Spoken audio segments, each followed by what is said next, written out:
Assalamu alaikum and welcome to Perspective. We'll be talking about India's situation as far as their victimization, their abuse of Muslims in Indian occupied Kashmir, overall the treatment of minorities.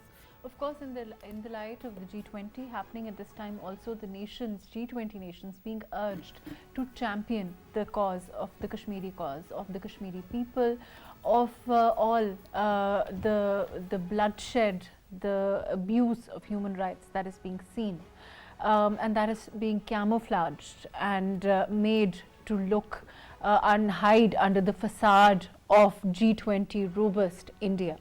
We'll be talking about all of that today. I have with me Nida Salam Chaudhry, who is a human rights activist. Thank you so much for being with us today. Also a lawyer. We have with us Munir Ahmad, who's a geopolitical analyst. Thank you for being with us today. Dr. Qamar Cheema, who's a political analyst. Thank you for joining us today. And Dr.Jamil Khan, who's a former ambassador. Thank you for being with us today. Ji, Nida, like we were saying also earlier, as far as India is concerned, the G20 is happening there, but at the cost of what? At the cost of the blood of the Kashmiri people, at the cost of the blood of the minorities, the way that the treatment that is being meted out to them in India at this time.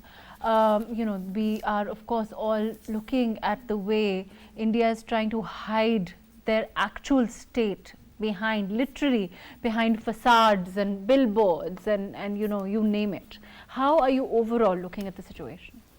Mahrukh, thank you very much for the invitation. It is my privilege to be here in this discussion. Modi's India displayed synthetic democracy to the Western world during the G20 summit. I strongly believe that this mega branding is diabolic facade. The repulsive and frightful reality of today's India is that minorities are under relentless attacks. As according to the United Nations Development Programme, 60% population lives in poverty in India at the moment as a result of discrimination and violations of fundamental human rights. Liberation movements in different states of India are going on right now. Minorities are facing miseries on the grounds of Hindutva ideology. Let me explain to your audience what has happened in India in just 1 year, 2023. I'm not going to quote evidences, facts and figures of last 5 years, 10 years or 15 years, just 2023. On 31st July, the railway police constable killed his senior and 3 passengers, and after that he ranted, if you want to live in India and vote, it's Modi and Yogi. Yogi is Hindu nationalist and he's ally of Modi actually. It is explicit that minorities, the hatred towards minorities in India is just to gain vote, popularity and acceptability in that society. Let me quote here another incident there of 2023. The Chief Minister of the northeast state of Assam, Himanta Biswa Sarma, blaming Muslim vegetable vendor of inflation in that state. Imagine the intolerance and hatred. In August 2023, just recently before the G20 summit, communal riots took place in Delhi and a mosque was burnt down by Hindu nationalist organizations. So minorities in India are not only humiliated, bullied, but also vilified to the screens. Let me come back to you on that note, Nida. I'm going to go to Munir Sahab. Munir Sahab, even human rights organizations, including Amnesty International, have written a letter, a joint letter to, for the attention of the G20 member states, clearly asking them to intervene in what's happening, in the abuse that's happening in Indian occupied Kashmir and within India also. And this is not just, regarding the Muslims now. This has permeated to all minorities now. Do you think, of course, the letter goes into some detail of what's happening, but overall, do you think it's going to resonate at all? There are many reports that we have seen in the recent years coming out and highlighting the human rights abuses in India. But this is really ununderstandable that the developed countries are not taking care of those reports.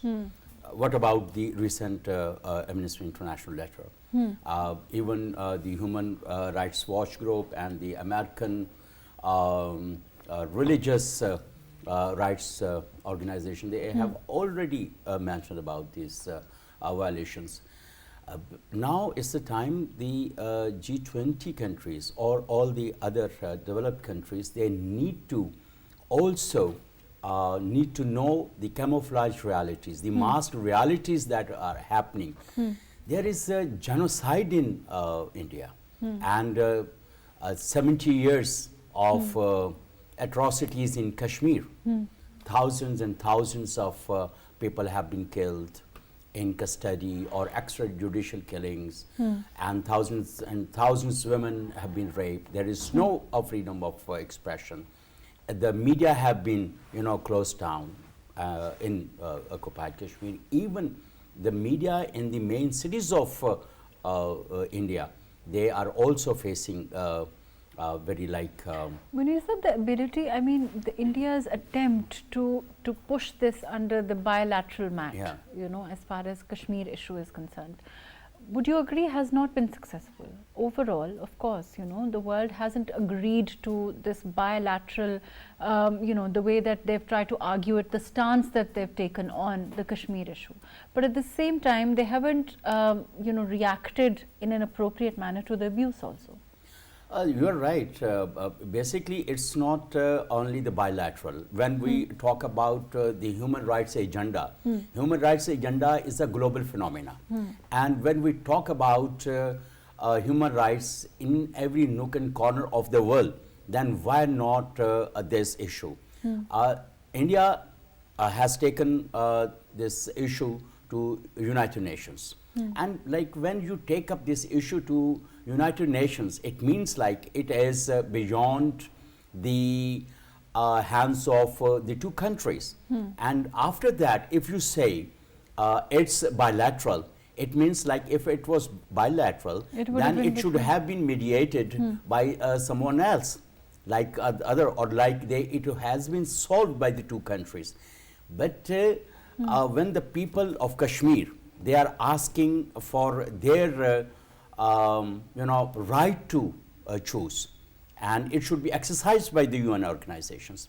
And after the clear reports of human rights abuses, it has become a global issue at the moment.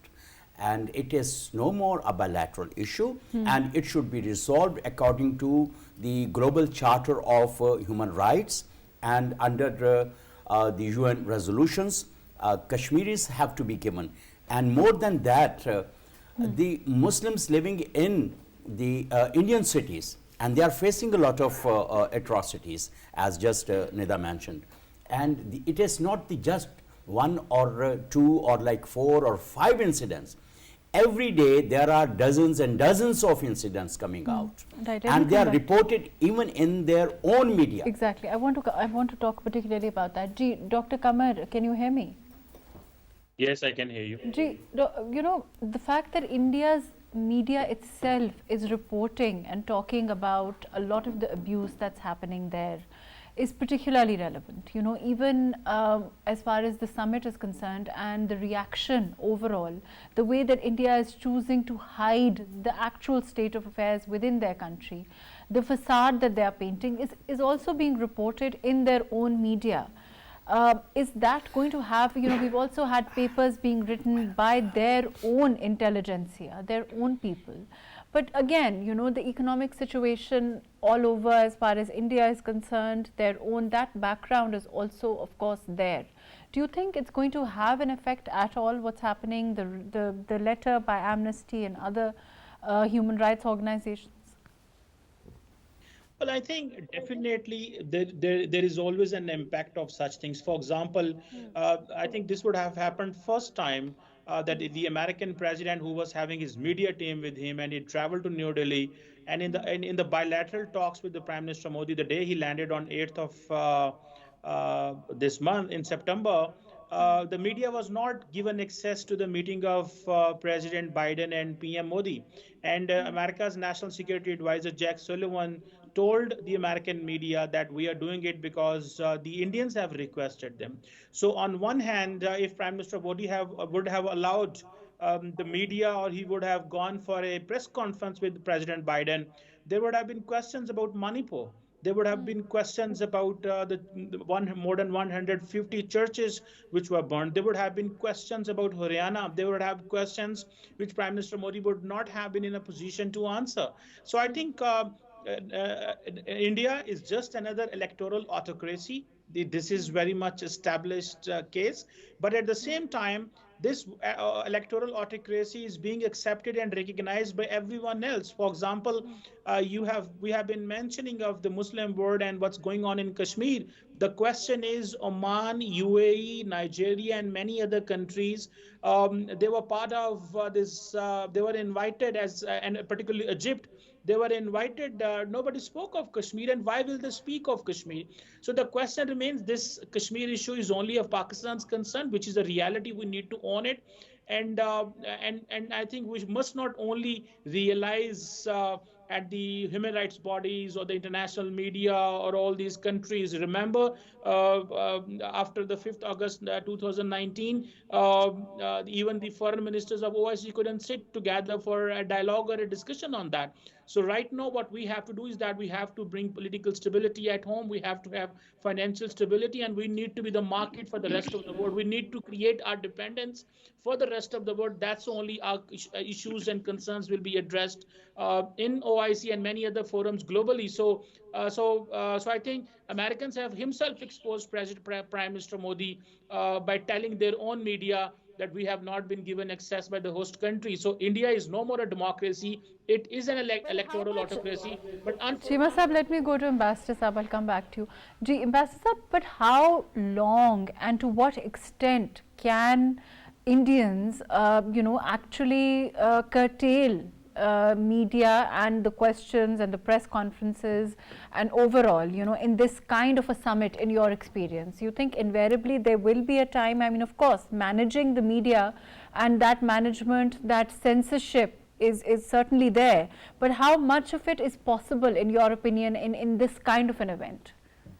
For the if the consistency and continuity in what the voices which are being raised, such as Amnesty International, such as Human Rights Commission, and there are more than about a dozen platforms of the globe that they've been mentioning about the human rights violation in the occupied Jammu and Kashmir. So this continuity and this consistency needs to be continued, and it's going to be continued. Now, about its results, India, the way they are trying to take advantage of the geopolitical and geoeconomic situation in the region, I think that advantage they are trying to orchestrate for themselves. And the world is somehow divided or somehow confused in view of the geopolitical advantages and disadvantages. But Jamil Sahab, are they going to, in your experience, in your opinion, as far as the G20, the kind of an event that it is, don't you think there will be invariably questions of the nature that India is trying to avoid? No, there has already been a question. In fact, in G20 summit in Bali last year, they did mention about the human rights violation, not with respect to the Kashmir, but otherwise they had mentioned about it. And this time, somehow India was able to manage that they did not even, in the joint statement, they did not mention about the human rights violation. And G20, in its own charter, has one of the points, although it's not a priority point for them, but one of the points that promotion of the human right. But G20 members, the countries, they represent those people in those countries and the human rights activists in those countries. They are very much sensitized about it. And those sensitivity at that level of the society of those respective countries of G20, I think at some stage the bottom of pressure would be felt to those countries, and that would have to then be considered. And regardless of their interest, geopolitical and geoeconomic interest, they'll have to then listen to their people, their public, and that's how the bottom up pressure would materialize at some stage. So yes, it's a long way. It's a long way, it appears. But then, as Mr. Cheema has mentioned, that Pakistan is the biggest stakeholder in it and biggest proponent of the human rights violation, what is taking place in occupied Kashmir. So Pakistan has to really, in due course, has to be strong because talk about that. I want to talk particularly about that, how important our own position is in trying to champion this cause in the world and how the world looks at it and reacts to it. But I'm going to go to Nida. Nida, of course we tell ourselves, and we say this all the time, that it's important to be economically powerful, to have economic clout, to be relevant. We have would you agree, geopolitical clout, so to speak, because of our geostrategic position. But regardless of that, are we going to be at the mercy of nations that bully and abuse other countries, minorities, just because they can? Is that the reality of world politics, global politics? Well, I would like to add here that the Indian Prime Minister is projecting himself, the only left global leader on this planet, to be a mediator between the Western world and Asia, especially South Asia, in relation to solve their crisis, global crisis, and for instance, Ukrainian war and all that. But in reality, I'm so surprised that how he forgot the unrest at his home, actually. So diplomacy can be challenging and brutal to a certain extent, and I'm very surprised on the world leaders, from Justin Trudeau to the son-in-law of India, the British Prime Minister Rishi Sunak, that at home they prefer democracy, called as mother of democracy, to prevail, rule of law to prevail, human rights to be protected. For instance, the Britain sent their Prime Minister Tony Blair home from 10 Downing Street as a result of violations of human rights in the context of the Iraq war. So when it comes to human rights in South Asia or third world developing countries, why double standards? So this is a worrying part at the moment. The double standards are particularly important. Munisa, have we made peace, in your opinion, to the double standards? Of course, to a certain extent they exist all around us and we acknowledge them. I mean, the reality of global politics is there. But as far as India is concerned, as far as the abuse in Kashmir is concerned, it's been a long standing dispute. It's also, the camouflage, the facade has cracked, even globally speaking. Do you think it's going to, how long do you think it's going to take, and how dependent is it on our position in global politics? Certainly, it depends on our diplomacy, basically, the kind of diplomatic efforts that we put in. But unfortunately, I believe that we need to enhance our diplomatic efforts. We need to create certain civil society groups, or the pressure groups, or the human rights groups that we need to consistently engage with in the West, to expose the double standards of India and even the hypocrisy of the leading world countries. Because they have one or the other way, they have been engaged into a big mess. For example, as just Nida mentioned about, it's about Iraq as well.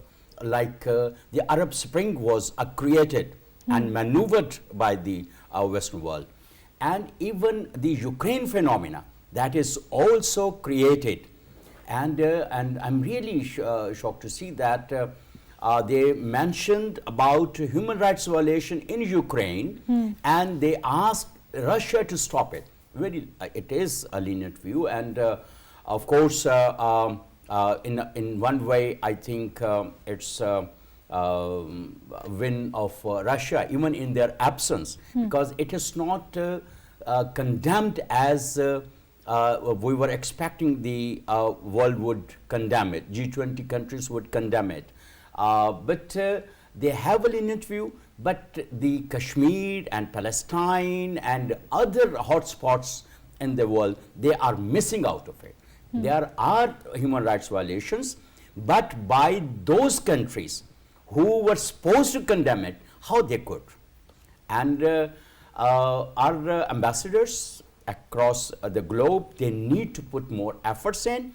And as I earlier mentioned, that if we could create different human rights watch groups and consistently putting up this issue, the matter of the genocide within India and in the occupied Kashmir. So that is very pertinent for us, and our geopolitical position is very important. Sometimes we just float to different poles. Sometimes we also do not put up voice whatever is happening against our friends, for example China. And if we really want to be on the side of Russia, then we have to be bluntly on it. And if we have to be in the American bloc, certainly we have to. But our geopolitical position is very important. And now we have to go beyond the lame things. That is very important for us. And I believe that we have the potential to grow the rhetoric. That is very important. Okay, let me come back to you. Qamar Sahib, do you think it's important for us to choose? I mean, as Munir Sahib is saying, he's saying that, our strategic strategy, so to speak, has to be clear. It can't be flaky, as I understand he's been saying. It's important for us to, of course, look at our own interests in that regard. And, however they fall, we will pick that side. But do you think that's relevant to how we champion the Kashmiri cause? We've been very consistent as far as Kashmir is concerned. Well, I think if this question is that on which side we have to be, I think Pakistan has time and again said that we just cannot pick sides at the moment. Right. And the question is that if we go with the Chinese and we ignore with the West, we have our own dependence with the West. And if we just go with the West and we don't pick Chinese, just look what has happened in G20 yesterday. A new corridor has come in response to BRI. I think Pakistan's choices should be very balanced. That is what is important. But Pakistan's relevance will only be increased when we will be treated as a serious country. The moment when we will be serious at home, when our political crisis will go away, when our political class will be taken serious, at the moment every friendly country of Pakistan is asking Pakistan to end this political crisis so that you can have an economic stability. Now, even when the Chinese foreign minister came last time, he also requested the Pakistan's stakeholders to mend your ways. But the question is that here in Pakistan, we have failed to find that way, that how we have to move forward. So it's not about OIC, it's not about Saudis, it's not about Oman or Egypt or anybody else. Nobody is going to help us. We have to help ourselves. And the ambassadors sitting here in this platform, they better understand. Is the national interest, and why will someone come and help us in promoting our national interest? And for example, when the Saudis understand that India is the third largest oil consumer country, why will they annoy them? And if the Saudis understand that, okay, the Emiratis are getting closer to the Saudis in I2U2, why they don't like to have this Middle East, India, Europe economic corridor? So I think it's all about the choices which are coming in front of that. And India really wants the Saudis to be in their bloc so that the Chinese don't have them in their bloc, and that they're going to help Americans. So I think Pakistan is out of all that what's going on in the world and in the region. For being inside the game, we have to rethink what we have been thinking in the past. We have to redraw our choices. We just cannot get the results which we want by doing the same which we have been doing since decades. Fair enough. Ambassador Saab, I hope you've been listening to what Cheema Saab has been saying. You know, regardless, of course, how do you look at the relevance of this new corridor to BRI and, the effect that it is designed to have as far as, the overall picture is concerned? How do you look at it? Well, this is going to change the total landscape of the geopolitical situation what we have. In fact, it is just countering China. It's containment of China. It's countering the BRI. BRI already has spent about over $1 trillion out of 4 trillion which they have allocated for this entire project. 148 countries are already signed either the MOU inclination or their interest, and they are fanned out. The Chinese have their projects in 148 countries. Now, as against that, during this summit of G20, the way economic corridor project was highlighted by MBS and by other members of the G20, it appears that Saudi Arabia and some of the Gulf countries, they are drawing the best of the best from both sides.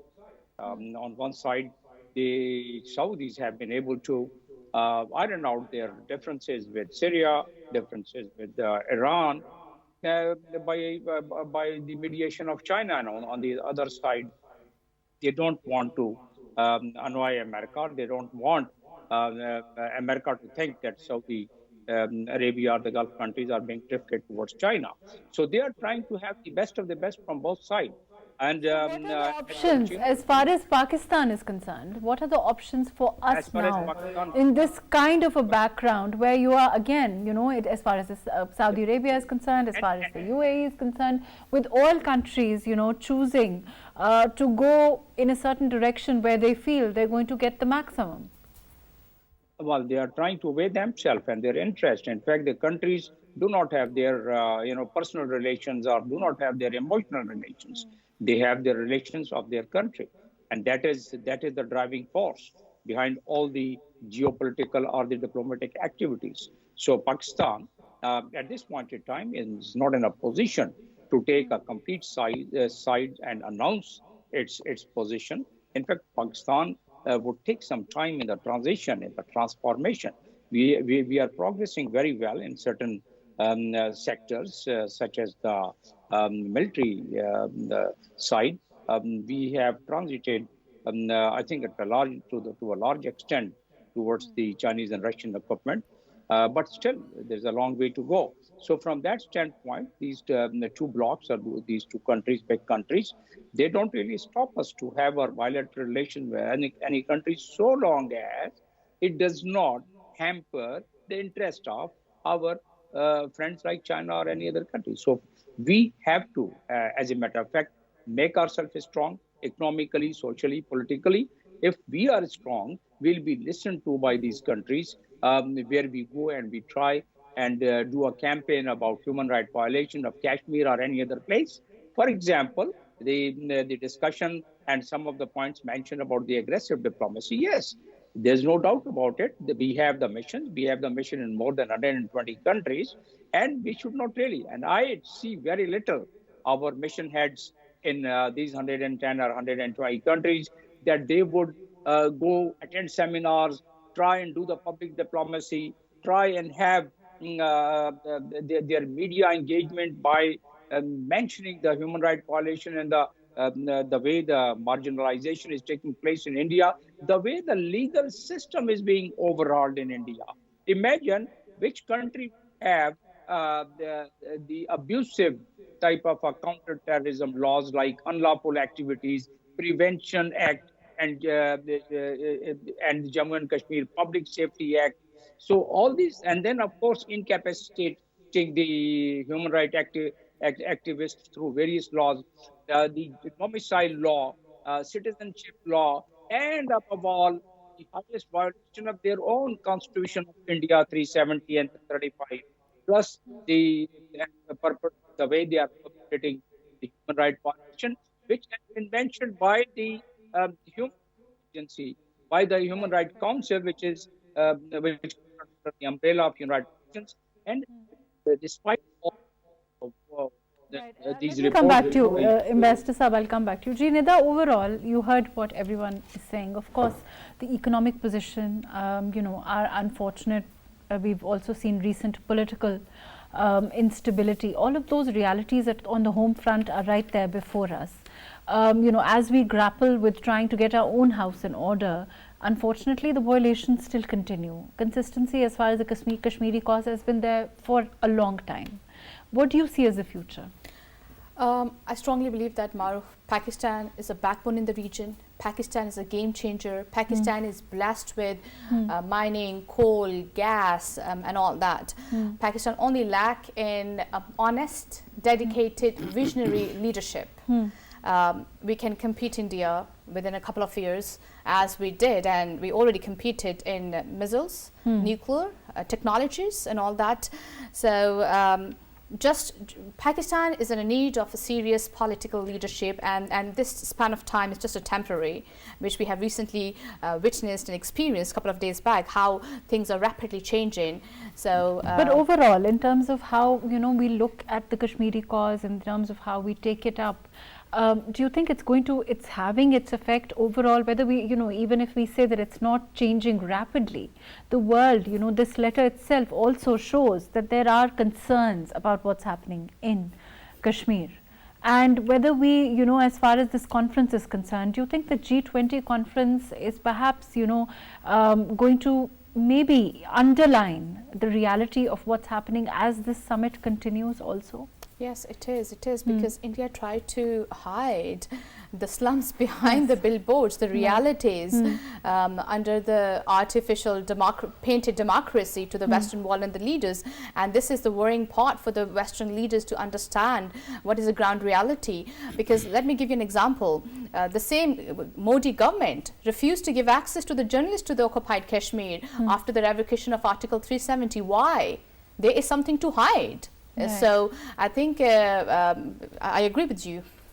Let me go to Munir Sahab. Munir Sahab, overall, when we talk about what's happening in India, we saw the earlier summit that happened in Kashmir, and then now the G20 is happening. So in a sense, maybe we need to concede that what Modi is trying to do is, eliminate the impression of what happened, Article 370A, 35A, what's happening there, and the the way the demographics were trying. He's tried to change of Kashmir, and this is another step in that direction.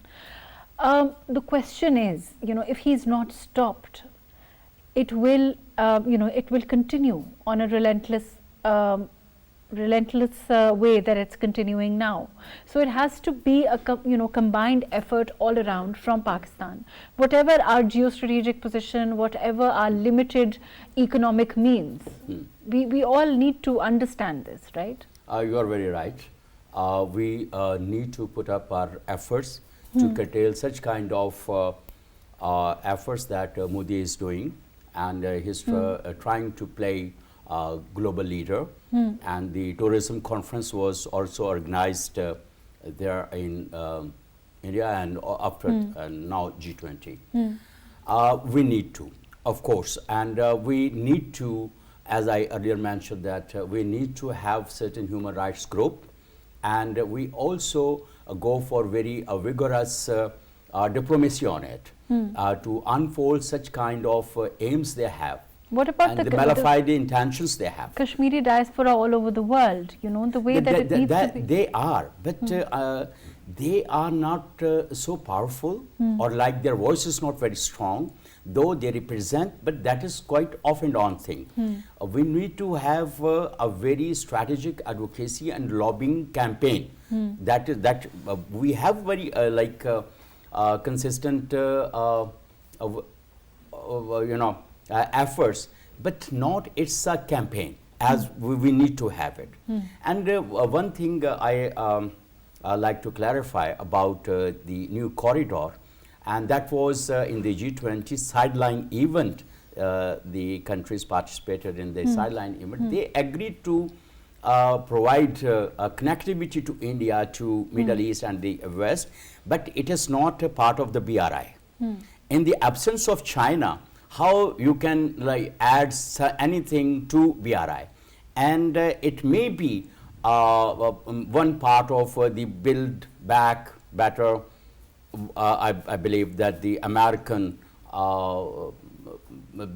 basically the regime they have developed for the concept they have developed for the world. And I believe like after having very severe conflicts, the border conflicts and other economic conflicts with India, I really don't see that China would support such kind of investments where the India could have more economic benefits or larger connectivity to influence China's growth. That's my point of view. And like in many occasions, our brotherly countries or the friendly countries, they have also very strongly condemned atrocities in Kashmir and the land grabbing in the occupied Kashmir or the genocide in the within the Indian borders. So I believe like we need to cash on it. We need to propagate our stance on it, and if until and unless we don't have certain pockets that consistently keep on raising voices for, and even the absence of China and Russia from the G20 is really a very meaningful, and we need to harness on it. And let's talk about that. Let me go to Qamar Saab. Qamar Saab, again, the absence of Russia and China. Do you think, I think that Munir Saab raises a very relevant point. How do we harness it, in your opinion? Well, I think this absence of China is definitely considerably important to monitor. But I think the absence of Russia is definitely because of this international criminal court orders for President Putin. He may be arrested for that. Remember, he didn't go to the BRICS in Johannesburg as well this month. One thing. Last month. The question of China is definitely important. I think the President Xi Jinping didn't want to give so much value to Prime Minister Modi, and because of all their disagreements they have with each other. So the Chinese premier was here, but in reality, this group is turning out to be an anti-China group because it is being dominated by Western powers, by European Union, India, United States, and that's why the Russians and the Chinese believe that they should create a parallel institutional architecture in the shape of SCO and BRICS. So that's why they believe that it's necessary to be in those institutional platforms which are good for their growth. On the other hand, China is doing excellent with all these countries bilaterally, and they believe that if Xi Jinping is in India, it would have given more power or more legitimacy to Prime Minister Modi. So I think that Xi Jinping didn't want to give those optics.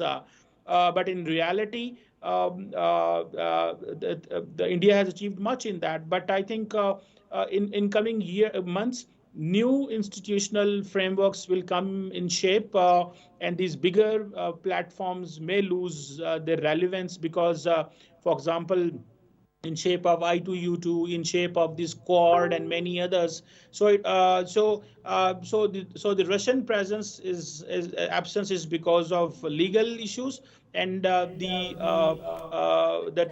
Chinese absence is because of they didn't want to give that diplomatic mileage to Modi. Fair enough. Ambassador Saab, building on what Cheema Saab is saying, he's saying, okay, let's talk about Russia. Okay, they have a reason. But China itself, our relationship with China, of course, is long-standing. We have, and they've been a long-time friend, always an ally. As far as that relationship is concerned, as far as, talking of blocks is concerned, we've always refuted any assertion that we are part of any bloc. But if there is a bloc emerging, do you think that there actually exists, are effectively, we are moving towards two blocks, or you think that that was an old kind of, global scenario and that can't happen now in this new world order? In the diplomatic arena, one can't say that it's going to happen in what span of time, but I think the way things are evaluating and the way things are emerging, it's very clear that at some stage or the other, countries would take their position. Look at India. India has already declared its position by signing agreements, defense agreements, logistic agreements, transfer of technology agreement with the US. Some of those agreements US has not signed except Israel. So, but at the same time, so far as trade is concerned, China is the biggest trade partner of India. So they are trying to play on both sides, but the strategic the advantage has already been, probably they have shown their card about it. And likewise, Pakistan, once they evaluate everything, and whosoever really bails it out, or looks after our interest, or cooperate with us more than anyone else, probably that is the interest of the nation, besides our friendships anyway. What is happening now is that we are a member of ECO, we are a member of Shanghai Cooperation Organization, we are a member of Economic Cooperation Organization, and of course, the closeness of China, the way we are collaborating in defense production, and the way we are the flagship segment of the BRI, and the way we are trying to propel the BRI flagship project, that is the CPAC. So it appears that we will subsequently have more advantage. At this point in time, it's just an analysis that it appears will be more advantageous by keeping ourselves with the SCO, with ECO, and of course China being one of the best friends. Right. On that note, Ji, that's all the time that we have. Thank you so much for being with us. Nida, Salam, Chaudhry, thank you for joining us. Munir Ahmad Saab, thank you for being with us today. Dr. Qamar Cheema, thank you for your time. Dr. Jamil Khan, thank you so much for making the time today. Overall, of course, as far as what's happening in India is concerned, G20 or not, we are looking at poverty hiding behind billboards, new facades being put up to hide the abuses that India is responsible for, whether it's in Indian occupied Kashmir or whether it's within its own cities where so many minorities are suffering every day, and that those facts cannot be ignored, and that has already resonated with the world to a certain extent. As the world looks at G20 today, it also wonders whether Modi India is what India is showing it to be. Thank you so much for joining us today.